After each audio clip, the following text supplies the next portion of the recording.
Bonjour, je suis Hélène Vecchiali, fondatrice et directrice de la société DH Conseil, Dynamique Humaine Conseil. Au sein de cette société, je fais plus particulièrement des coachings de hauts dirigeants. J'accompagne également des comités de direction et enfin, je fais des conférences autour de mes livres. Mon dernier livre, Un zèbre sur le divan, est mon 6e essai. Pour ce qui concerne ce congrès, je souhaiterais y participer afin de diffuser un message pour celles et ceux, HPI ou non d'ailleurs, qui considèrent la surdouance comme un poids négatif, une charge indéflectible dont on ne pourra jamais se débarrasser. Pour ma part, il me semble au contraire que c'est un atout inestimable.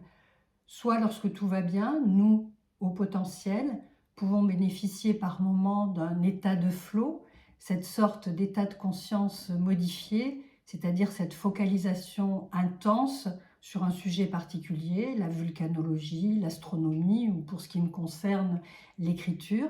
Cet état de flow, nommé ainsi par un psychologue hongrois au nom imprononçable, serait d'après lui l'état le plus propice au bonheur.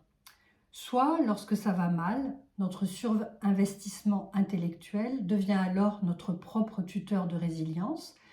Il est une ressource inaltérable, précieuse, qui nous offre une grande stabilité, qui assure notre continuité de sujet malgré les aléas récents ou anciens, internes ou externes.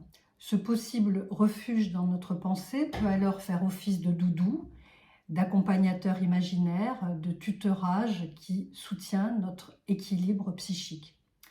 Pour appuyer cette hypothèse, j'en appelle à ma propre expérience, à celle de témoins, mais également aux enfances d'Albert Camus, de Blaise Pascal, et aux théories, par exemple la capacité d'être seul de Winnicott, les contraintes à imaginer et à penser d'André Green, ou la désintégration positive de Dabrowski. Bien sûr, cela n'exclut en rien une aide extérieure si la souffrance devient trop grande et qu'elle entrave les liens affectifs et sociaux. Voilà, merci de votre attention.